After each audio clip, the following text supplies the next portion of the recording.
மக்களே எல்லாரும் எப்படி இருக்கீங்க? நம்ம பேசி வீடியோ போட்டு 1 வீக் மேல ஆச்சு. அதுக்கு காரணம் என்ன அப்படிங்கிறது உங்களுக்கே தெரியும். அரசியல் களமே வந்துட்டு ரொம்ப பரபரப்பா போயிட்டு இருக்கு. ஒரு பக்கம் பிரச்சாரம், இன்னொரு பக்கம் மக்களோட கருத்து கணிப்பு எப்படி இருக்கு? யார் இந்த முறை ஜெயிப்பாங்க அப்படின்னு சொல்லிட்டு, இப்ப நம்ம திரும்பவும் வந்தாச்சு. இதுக்கு முன்னாடி நம்மளோட வீடியோலலாம் பார்த்தீங்கன்னா, எந்த தொகுதியில யார் ஜெயிக்க போறா? அவங்களுக்கு ஸ்ட்ராங்கான என்ன விஷயங்கள்லாம் இருக்கு அப்படிங்கிறதெல்லாம் பார்த்தோம்ல. அந்த மாரி தாம்பரம் தொகுதியில யாரு இந்த முறை ஜெயிக்க அதிக வாய்ப்பு இருக்கு? அதுக்கான காரணமா என்ன மாரியான விஷயங்கள்லாம் இருக்கு? ஹாய், நான் உங்க தேவா. வாங்க இதை பத்தி டீட்டெயிலா தெரிஞ்சுக்கலாம். இந்த தேர்தல் களம் 2026 அப்படிங்கிறது 5 முனை போட்டியா இருந்தாலும் தாம்பரம் தொகுதியை பொறுத்த வரைக்கும் 4 பேர் தான் வந்து போட்டியிடுறாங்க. தாவேகா சார்புல இருந்து கில்லி சரத் அவரும், அதிமுக சார்புல இருந்து சிட்லப்பாக்கம் சி ராஜேந்திரன் அவர்களும், நாம் தமிழர் கட்சியில இருந்து தமிழ்ச்செல்வி அவங்க இருக்காங்க. திமுகவுல இந்த முறை வந்து ஒரு பயங்கரமான ஒரு மாற்றத்தை கொண்டு வந்திருக்காங்க. ஏற்கனவே இருந்தவங்க இல்லாம புதுசா ஒருத்தவங்களான டாக்டர் RS கிருத்திகா தேவி அவங்கள வந்து களம் இறக்கியிருக்காங்க. ஸோ 4 பேருமே பார்த்தீங்கன்னா ரொம்பவே ஸ்ட்ராங்கா தான் இருக்காங்க. இதுல யாரு ரொம்ப ஸ்ட்ராங்கா இருக்காங்க அப்படின்னு பாத்தீங்கன்னா அதிமுகவோட சிட்லப்பாக்கம் சி ராஜேந்திரன் அவர்கள் தான். எதுக்காக அப்படின்னு பார்த்தோம்னா 2009 இருந்து 2014 நாடாளுமன்ற உறுப்பினரா அவர் வந்து இருந்திருக்காரு. அது மட்டும் இல்லாம சிட்லப்பாக்கத்துல பேரூராட்சி தலைவராகவுமே இருந்திருக்காரு. அவரோட பேர் வந்து சி ராஜேந்திரன் தான். ஆனா அவரை வந்து எல்லாருமே வந்துட்டு சிட்லப்பாக்கம் சி ராஜேந்திரன் அப்படின்னு சொல்றாங்கன்னா அவர் மக்கள் கூட எந்த அளவுக்கு ஒரு கணக்குல இருப்பாரு அப்படிங்கிறத தெரிஞ்சுக்கோங்க.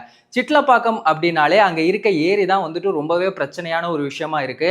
அந்த ஏரியை தூய்மை பண்றதா இருக்கட்டும், இல்ல கழிவுநீர் கலக்காம இருக்கிறதா இருக்கட்டும், மழை பெஞ்சா உங்களுக்கு என்ன நடக்கும் ஏரியில அப்படிங்கிறது தெரியும். அந்த மாதிரியான சமயத்துல தண்ணி தேங்காம இருக்கிறதுக்கு என்ன மாதிரியான திட்டங்கள்லாம் பண்ணலாம் அப்படிங்கிறத அவர் வந்து ரொம்பவே சிறப்பா பண்ணியிருக்காங்க. ஒரு தொகுதியை பொறுத்த வரைக்கும் முக்கியமான அம்சமா பார்க்கப்படுறது அப்படின்னா அது வந்து கல்வி தான். கல்விக்கு ஒதுக்குற நிதியை சரியான முறையில பயன்படுத்துறதா இருக்கட்டும், இந்த சிட்லப்பாக்கம், பல்லாவரம் இந்த மாதிரியான ஏரியாக்கள்ல இலவசமா மருத்துவ முகாம்களை வந்துட்டு அடிக்கடி நடத்துறதா இருக்கட்டும், எல்லாமே வந்துட்டு பயங்கரமா பண்ணியிருக்காங்க. தாம்பரம் அப்படின்னாலே பெருங்குளத்தூர், அங்க வந்து டிராபிக் எந்த அளவுக்கு இருக்கும் அப்படிங்கிறத நான் சொல்லிதான் உங்களுக்கு தெரியணும்னு இல்லை. அப்போ முன்னாடி எந்த மாதிரி இருந்திருக்கும், அதுக்கெல்லாம் என்ன மாதிரியான ஸ்டெப்ஸ் எல்லாம் எடுக்கலாம் அப்படிங்கிறத ரொம்ப சிறப்பாகவே வந்து இவர் பண்ணியிருக்காரு. இன்னொரு முக்கியமான ஒரு விஷயம், ஒரு தொகுதியில ஒருத்தவங்க இருக்காங்க அப்படின்னா அவங்களோட மக்களோட பிரச்சனையை வந்து அவர் கேட்கிற ஒரு சுச்சுவேஷன்ல இருக்கணும். கால் பண்ணி பேசினாலும் சரி, இல்ல நேர்ல போய் பேசும்போதும் சரி, அது எல்லா பிரச்சனையுமே வந்துட்டு உடனடியா சரி பண்றது அப்படிங்கிறது இருக்குல்ல, அந்த விஷயத்துல சிட்லப்பாக்கம் சி ராஜேந்திரன் அவர்களை வந்து அடிச்சுக்க முடியாது அப்படின்னு சொல்லிட்டு தான் அங்க இருக்க மக்கள் வந்து பெரும்பான்மையா சொல்லிக்கிட்டு இருக்காங்க. அந்த அளவுக்கு மக்களோட அவருக்கான தொடர்பு அப்படிங்கிறது இருக்குல்ல, அது வந்து ரொம்பவே ஸ்ட்ராங்கா இருக்கு. இந்த முறை வந்துட்டு அவர் தான் ஜெயிக்கிறதுக்கு அதிகப்படியான வாய்ப்பு இருக்கு அப்படின்னு தான் சொல்றாங்க. இன்னொரு விஷயம், திமுகவுல இப்போ சிட்டிங் எம்எல்ஏவா இருக்க SR ராஜா அவர் வந்து இப்ப மட்டும் கிடையாது, 2006, 2016, 2021 3 டைமும் வந்து அவர் தான் எம்எல்ஏவா இருந்திருக்காரு. ஆனா அவர் வந்து இந்த முறை திமுக வந்து அவருக்கு சீட்டு கொடுக்கல.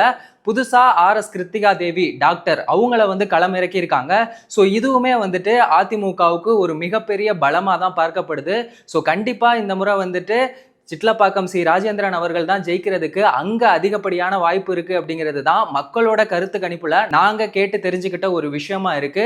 ஸோ நீங்க சொல்லுங்க, தாம்பரம் தொகுதியில யார் இந்த முறை ஜெயிக்கிறதுக்கு அதிக வாய்ப்பு இருக்கு அப்படிங்கிற உங்க கருத்தை மறக்காம கமெண்ட் செக்ஷன்ல சொல்லுங்க.